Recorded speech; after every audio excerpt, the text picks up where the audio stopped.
30-year-old Ann Miller had a life most women would envy.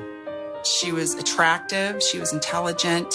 A successful career and a new baby. She seemed to have it all. She was definitely somebody that people saw as somewhat of a role model. And her husband was just as accomplished. They were living the perfect American dream life. But Ann and Eric's charmed life took a tragic turn as Eric became mysteriously ill. It didn't seem like, they were figuring out what was wrong with him. And by the time the doctors and the police figured it out, it would be too late. They realized they were dealing with a murder. And the investigation would reveal an illicit affair, a shocking suicide, and a poisonous plot, all pointing police to one person. The more we looked, the more the story kept coming back to Ann Miller.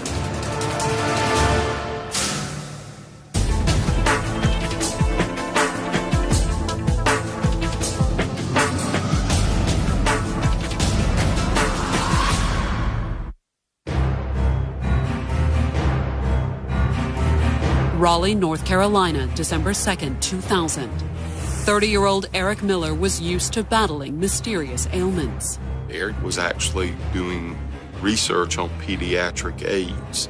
But in this particular instance, Eric's battle was a lot more personal.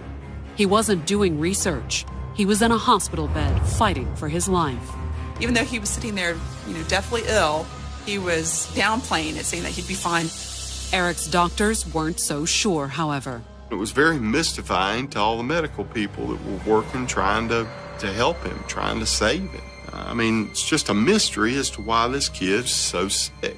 Symptoms that you would see either in the flu or some sort of food poisoning. The symptoms had first appeared more than 2 weeks earlier, when an after-work bowling outing led to an 8-day hospital stay. He was throwing up in a bag in the bowling alley because he was trying to continue the game. His wife, Ann, said he remained violently ill, nauseous, throwing up continuously for 3 or 4 more hours until finally, early the next morning, on the morning of the 16th, she takes him to Rex Hospital. He improved, went home, and then later had a relapse and went back in the hospital. And now, all Ann could do was watch, helpless as Eric's condition continued to deteriorate. Nobody's got a clue as to what's going on. But they all knew what was coming. They're not expecting him to recover. They're expecting him to die.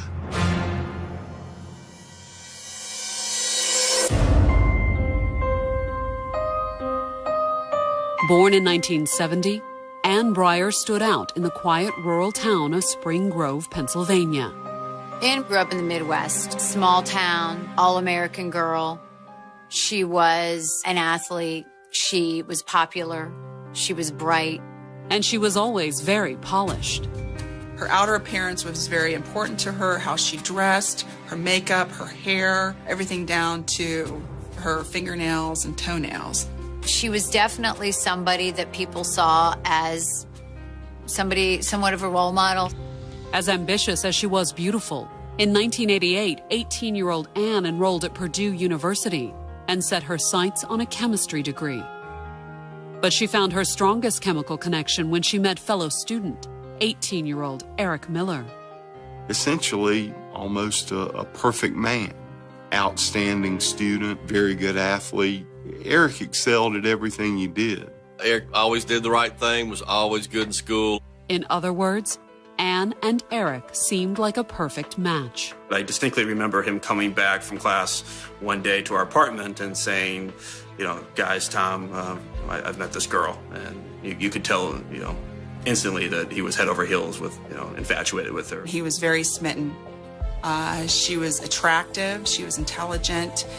She seemed to be very interested in the same things, skiing or tennis or all the things that he liked to do. It was a pretty good fit for him. She was blonde, and it just kind of looked like the Ken and Barbie type of thing. Graduating from Purdue in 1994, Eric and Ann soon married. They pursued their PhDs at North Carolina State and moved into a comfortable house in Raleigh, North Carolina. Ann wanted to go to North Carolina. Her family was already there, and he saw his future with Ann. Eric loved Ann unconditionally. You know, his life, his world revolved around Ann. Not that attending NC State was a sacrifice. The university's PhDs commanded high pay at the private labs crowding North Carolina's Research Triangle. They were both pretty well satisfied with the educational opportunities and graduate school opportunities offered at NC State University. An exceptional student, Eric finished with his PhD first in 1998. He was torn. Part of him wanted to enter industry and do research and support the field in that way, but was really leaning towards a different direction where he could do more research in the medical field. Eric ended up passing on a high-dollar job with one of the Triangle's major drug manufacturers and decided to pursue a government-funded research position. Rather than making big money at one of the pharmaceutical companies, he decides to take a federal grant and work on pediatric AIDS. He was just the kind of guy that really cared about children, really cared about making a difference in the world, and he was so proud of the work that he was doing. But with Ann still pursuing her PhD at NC State, life wasn't easy for the young couple. Eric wasn't making a whole lot of money as a research fellow. None of them do. And the couple struggled even more when Ann became pregnant. Eric's family was constantly loaning them money, giving them money, and it was never enough. So after the birth of their daughter in 2000, Ann, now 30, dropped out of her PhD program and used her master's degree in biochemistry to get a job with one of the area's top pharmaceutical companies. She took a job there as a research scientist doing work in the laboratory at Glaxo Wellcome. It was exactly the type of high-paying job Eric had turned down. She went to work to have, some of the nicer material things in life. I mean, a nicer house, nicer cars. They used Ann's salary to buy a bigger home. It was a nice 2-story, brand new house. They were living the perfect American dream life. There was a downside, though. Ann's busy work schedule meant she spent less time with her daughter. Eric did everything. Eric cared for his daughter, feeding and the diapers. Ann's new job brought other changes, too. She had some, cosmetic surgery on her chest, and she also had lots of other kind of beauty treatments.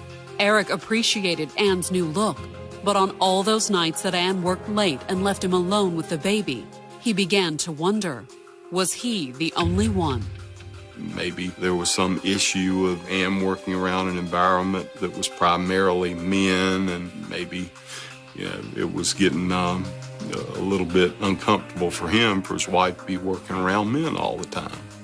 Was it possible that Ann was having an affair? Or was Eric overreacting? After all, few of Ann's fellow researchers had her husband's good looks. And most, like coworker Daryl Willard, were married. Daryl was very much of, I guess for lack of a better word, a geek that was very good in chemistry, but maybe not other things. Ann had even seen Daryl outside of work, but it appeared to be entirely innocent. Several of the people that worked at Glaxo had started going bowling outings. Ann had gone a couple of times. Eric had even gone with her on a few of the outings. But his trip to the bowling alley on the night of November 15, 2000 would be his last, cut short by the mysterious and eventually fatal symptoms. To ease Eric's concerns about her male coworkers, Ann insisted Eric attend a guys' night out at a local bowling alley with Daryl Willard and a few colleagues. Ann's justification, well, if you go out and start getting involved in various activities with these guys I work with, then you'll feel more comfortable. Eric tried to be enthusiastic, even when it became obvious they'd picked the wrong night for bowling. Everybody knows if you're going in to bowl with 2 or 3, 4 friends, you don't do it on league night because all the lanes are going to be taken. The group ended up having to wait for a lane. Everybody goes over to the snack bar. They order hot dogs and whatnot. The men decide to get some beer. Daryl Willard then goes and purchases that beer. Eric tastes his beer and says, this beer tastes kind of funky. The other coworker, who had already sipped some of his beer, said, "Hey, that's just bowling alley beer." And at some point, the cup of beer that Eric's drinking from gets tipped over. But midway through the game, Eric was suddenly struck down by a bizarre and painful stomach ailment. He's having to bowl with one hand and puke into a trash can with the other. He went home, and his wife eventually drove him to the emergency room. Admitted into Raleigh's Rex Hospital, the doctors initially assumed it was something Eric had eaten. The physical effects of whatever was going on with him at the time were like intestinal. Was it simply food poisoning, or was it something else? The initial suspicions were that perhaps he'd been exposed to some strain of virus or bacteria at work. He works in an environment that's very rich in, exotic viruses. The doctors at Rex ran multiple tests, but couldn't seem to find a cause for his illness. They put him through so much, it was just heartbreaking. Blood test, bone marrow, which is supposedly very, very painful. Eric was moved to Rex's ICU, but after 5 days with no improvement, he was transferred to the University of North Carolina Hospital. They make arrangements and transfer him from Rex to UNC Memorial Hospital over in Chapel Hill, primarily because labs are faster. They've got much more, advanced laboratory capabilities at that large research hospital than they do at Rex. The doctors at UNC were no closer to figuring out what was wrong than their colleagues at Rex had been. But slowly, with Anne by his side, Eric's condition started to improve. He was able to be moved out of ICU by, I think it might have been like Thanksgiving night. I know by Friday he was eating and sitting up, trying to get up out of the bed. And on November 24th, after almost 10 days in the hospital, Eric was finally well enough that his doctors sent him home. On Thursday of that week, he actually takes a short walk around his little cul-de-sac neighborhood that he lives in. He's showing lots of signs of improvement. The doctors had never identified his mysterious ailment, however. And on November 30th, just 6 days after his homecoming, Anne would once again be rushing Eric to the hospital. He ends up getting taken back to Rex Hospital, the emergency room, because these symptoms have reoccurred. Coming up, the doctors make a startling discovery. Someone was trying to kill him. And the police search for the perpetrator. What kind of person could do something like this? Released from a Raleigh, North Carolina hospital after battling a mysterious illness, Eric Miller had spent the last 6 days recovering at home with his wife Anne by his side. He started to really come around. In fact, he was eating. He had seen his regular doctor. He had been doing a teeny little bit of exercise, walking. On the evening of November 30th, Eric had even felt well enough to celebrate his recovery. He and Anne had gone out for a romantic dinner. But during the meal, he had suffered a sudden, severe relapse. He's having explosive nausea. It's like somebody's just wrenching out his insides. Anne rushed Eric back to Raleigh's Rex Hospital. But the doctors there were just as mystified as ever. It was just very, very frustrating. It didn't seem like, they were figuring out what was wrong with him. Over the next 24 hours, Eric's condition continued to worsen. I remember him saying that, he saw like a devil or a Red Bull, and he was hallucinating. He was seeing things that wasn't there. As he hallucinated, the doctors and even his sister had to restrain Eric. He literally was thrashing on the table, and I remember laying on top of him and putting my body on top of him and trying just to calm him down and tell him that it would be okay. After more than 2 weeks of wondering whether her husband of 7 years would live or die, it was more than Anne could take. And she's like, I just gotta get out of here. I gotta get out right now. I can't take this anymore. And she just ran out of the room. There was little Anne or any of the doctors could do. It was rapidly becoming clear that this hospital stay would be Eric's last. He started having problems with his vitals. They couldn't figure it out. Then, on the evening of December 1st, a breakthrough. Eric's doctors discovered a mislabeled test result from his previous hospital stay. After weeks of speculation, they finally knew what was killing Eric Miller. And the reports come back from UNC Hospital to Rex Hospital in Raleigh. They're saying, hey, this is arsenic. They determined, based on those test results, hey, this guy's got huge amounts of arsenic. At that point, they didn't know if he was poisoned or if it was an environmental cause. But since it could be poison, the hospital immediately contacted the Raleigh Police Department with the information. Although by the time detectives arrived at the hospital, it was too late.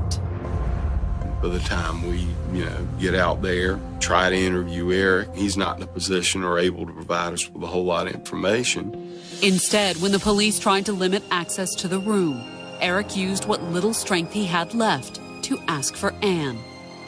And Eric said, oh no, I've got to have Ann. With Ann at his side, Eric Miller died early the next morning. He was only 30 years old.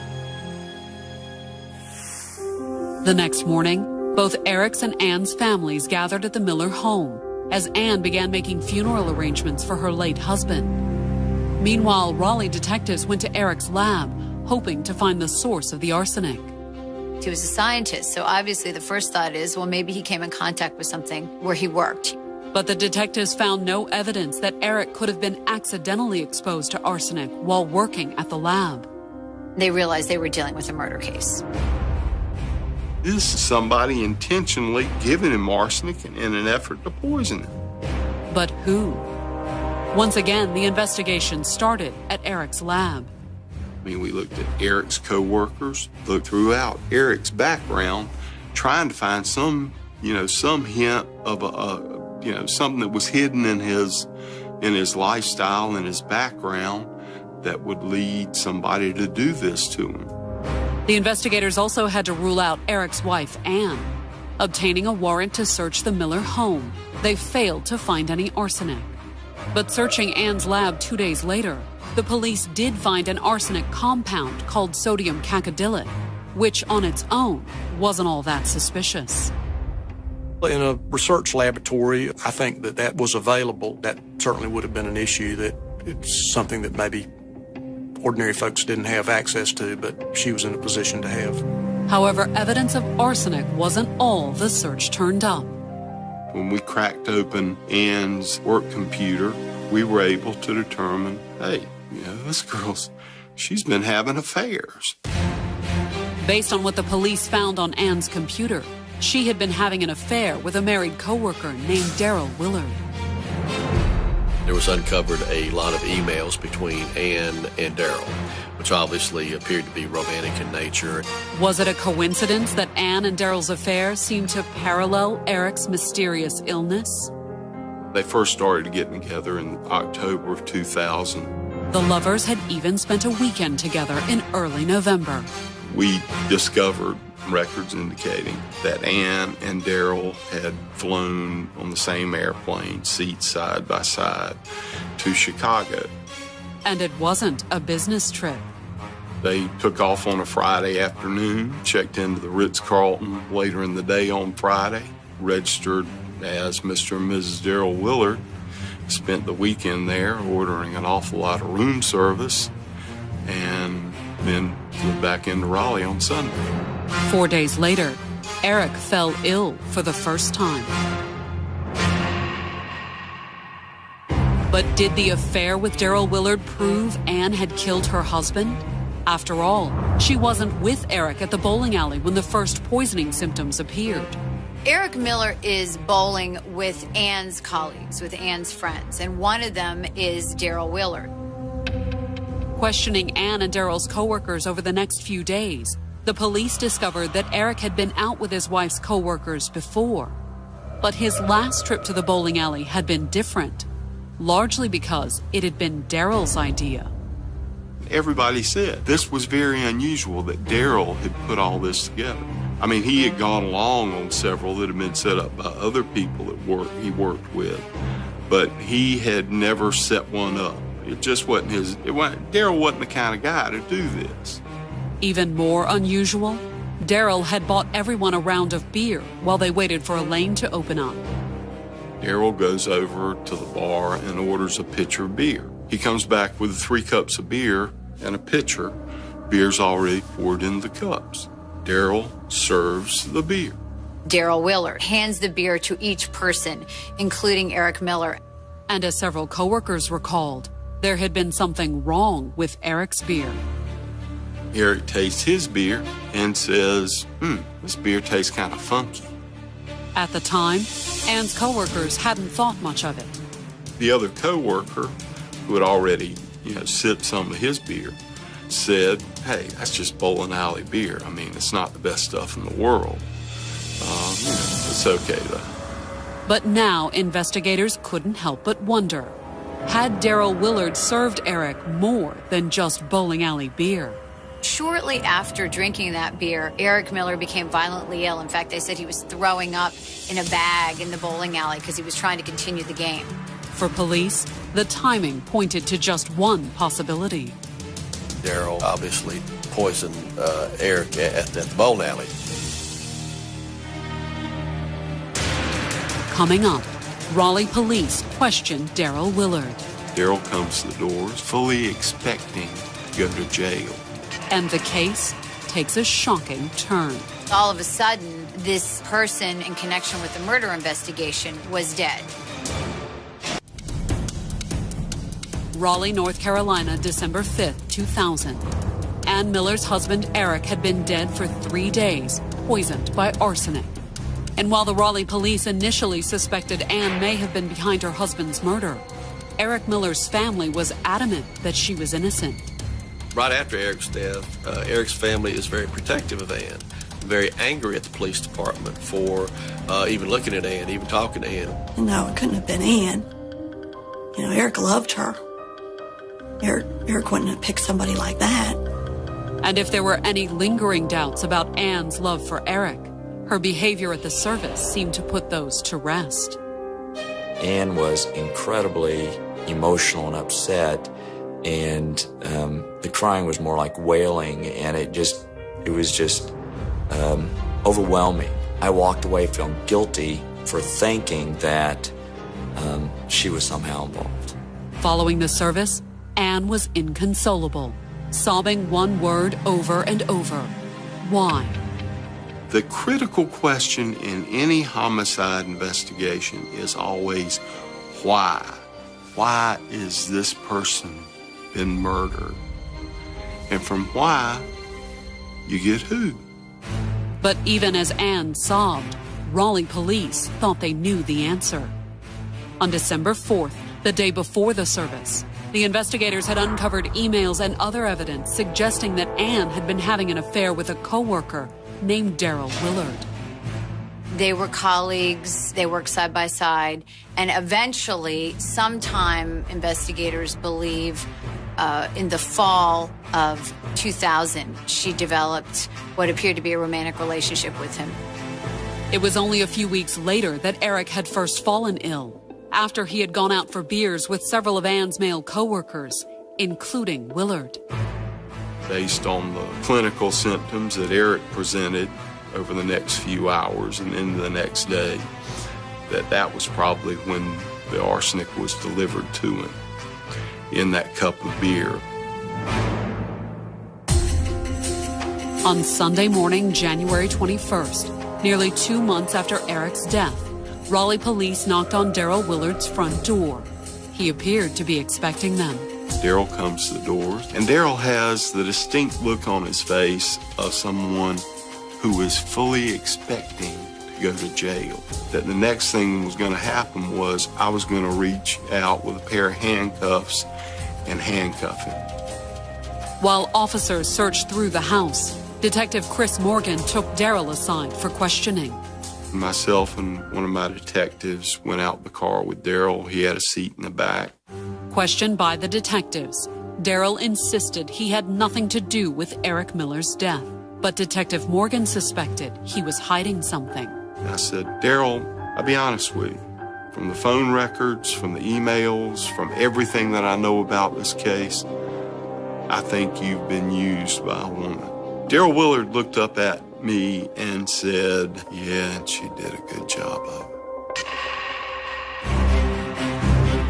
But just as he appeared to be on the verge of a confession, Darrell ended the interview.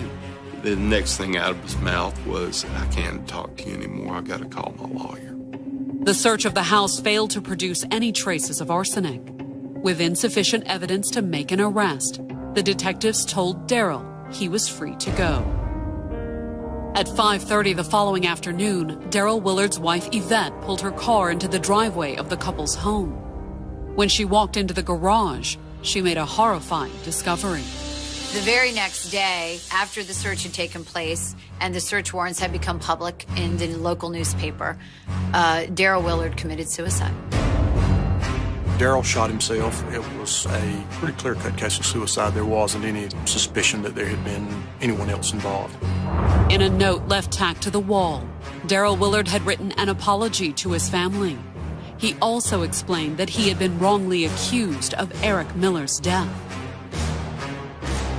With their prime suspect dead, the investigation had hit a huge roadblock, and the authorities began to worry whether they would ever get the evidence to bring Eric's killer to justice.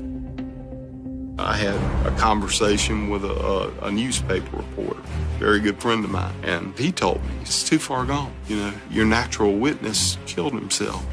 We didn't have sufficient evidence to proceed on a charge, and so we were scrambling, trying to find any way that we could possibly get sufficient evidence of what happened. Hoping to get the case back on track, the cops went to question Darrell's widow Yvette the next day. She said, "Darrell confessed he had an affair with Ann to me. He told me that he didn't have anything to do with Eric's death, and he told me that he had been to see the lawyer, Rick Gammon." That much the investigators already knew. But then Yvette dropped a bombshell. Rick Gammon told him that he could be charged with attempted murder. That led us to believe that he had shared information with Rick Gammon that might have in some way inculpated him or Ms. Miller. Unfortunately, Darrell Willard hadn't told his wife just what he'd said to his attorney, leaving police with only one option. We gotta find a way to make Rick Gammon tell us what Darrell told him. But when the detectives went to Rick Gammon and requested the information, he refused, citing attorney-client privilege.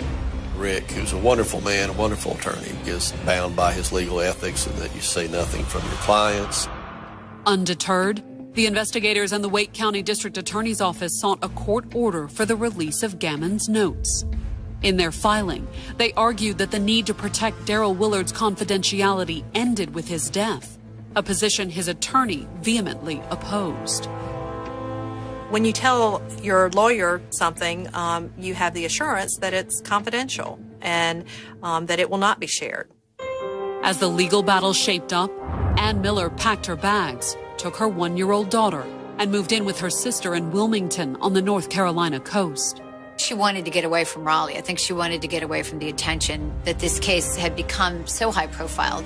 But soon after Ann left town, new information would send speculation about Eric's death into overdrive. And it would have the investigators wondering whether Ann would get away with murder. On May 10th, 2001, 6 months after Eric Miller died in a Raleigh hospital, the investigators received the coroner's report on his death. To their surprise, they learned that Eric had somehow received a final dose of arsenic after he had been admitted to the hospital. But that wasn't the only shocking news. Strands of Eric's hair indicated exactly when the poisoning had started. He had been receiving small doses of arsenic for a long period of time. At least 5 to 6 months worth of time in which he was getting some sort of arsenic put into his system. Ann is the only one that had the constant access to Eric to give him all these doses. However, according to the coroner, those small, early doses weren't enough to kill him. It was almost like she sort of played around with it in the beginning, a little dose here, a little dose there, but then when it gets right into the late fall and the winters where she really becomes very serious with it and decides to give him the fatal dose. The investigators believe the first attempt on Eric's life had come on November 15, 2000. That was the night Eric had gone out for beers with Ann's lover, Daryl Willard. We think Ann had talked Daryl into poisoning Eric. And I think, based on the fact that he ended up killing himself, I think he realized that he was in over his head and he had been manipulated beyond things that he would normally do. But because his beer had spilled at the bowling alley, Eric had survived the first poisoning attempt. Apparently, Eric didn't get the level of dose that would have killed him. Then, a few weeks later, he fell fatally ill after he and Ann celebrated his release from the hospital. They went out to dinner. The only person alone with Eric at the time was Ann. Coming up, prosecutors keep fighting for information from Daryl's attorney. They wanted to make sure they had every nail in the coffin. But would it be enough to prosecute Ann? At no point until we had that information did we feel like we could go forward.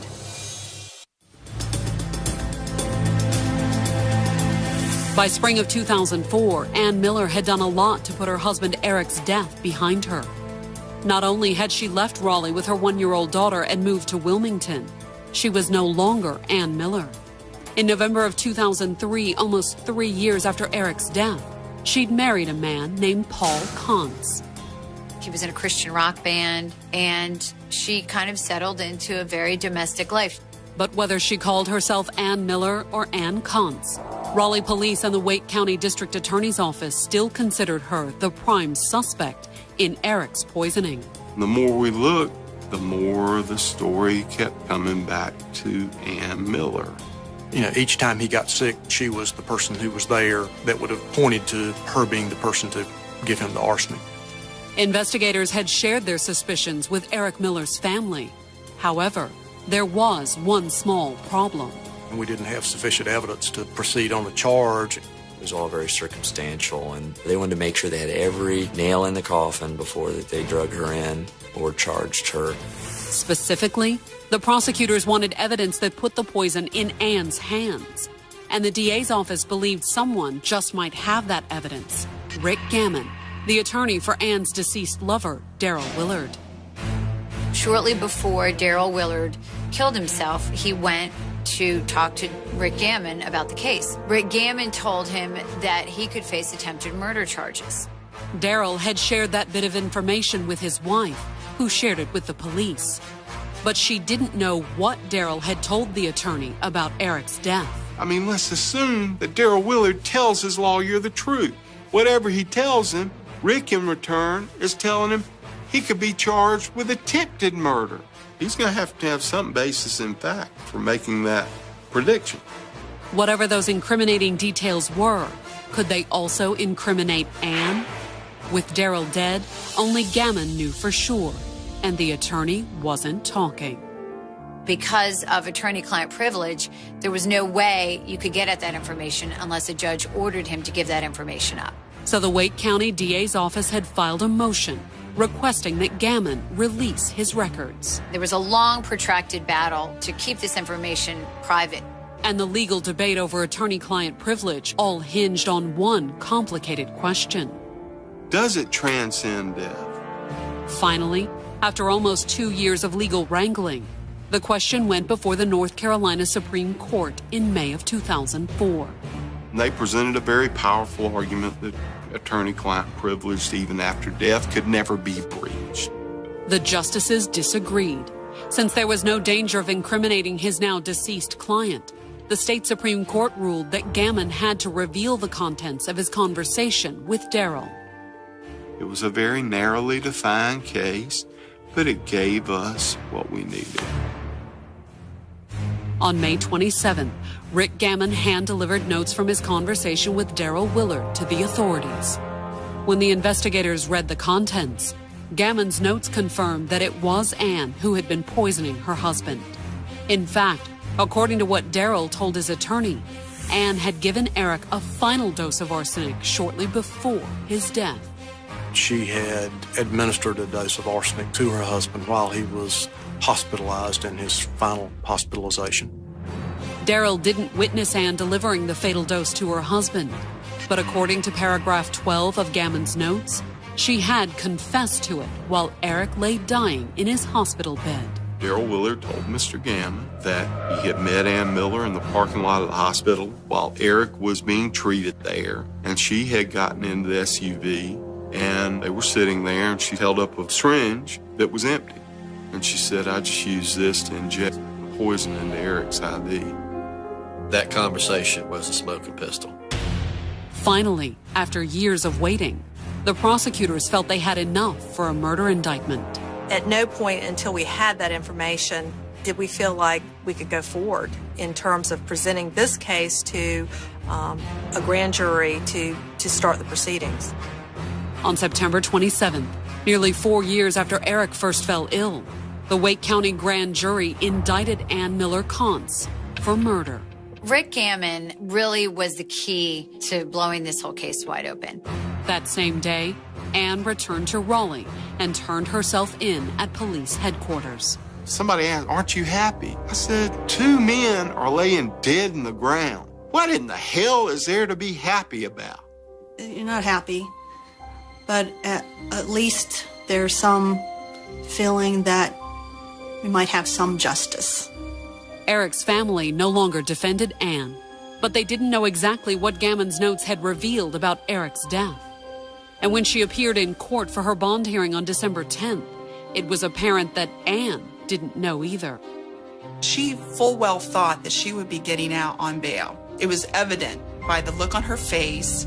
She was all done up. Her hair was done and curled. She walked into the courtroom like she was, a movie star, waving at the family, smiling, "Hi, I love you," to her family. She was all smiles that day because she thought this was it.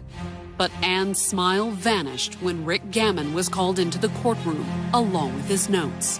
When Rick Gammon literally brought paragraph 12 to the courthouse, he was met in the elevator by media just staring at the envelope, like we could actually maybe hopefully glean what was in that envelope by just looking through it. They wouldn't have long to wait. That afternoon, the prosecutors read the explosive contents of paragraph 12 in open court. She had used a syringe and put poison in Eric's IV while he was still at Rex Hospital. That was the first time we had heard that, so it was news to us too. And it was unbelievable because it was so decisive. At the end of the hearing, the judge set Ann's bond at $3 million. She would be staying put, so we of course were ecstatic. Ann, on the other hand, appeared far less thrilled at the prospect of sitting in jail. Finally, you at least saw on her face a little bit of seriousness or somberness, but it was because she didn't get what she wanted. With Ann behind bars, police and the district attorney's office began building their case for trial. They knew they had an uphill fight. Winning over the judge at Ann's bond hearing was one thing, but could they convince a jury to convict a 34-year-old mother of murder? There was no criminal history. She was an educated person. She may have been sympathetic to some folks. And Ann was sure to play on that sympathy. If the investigation had proved anything, it was that she was a master manipulator.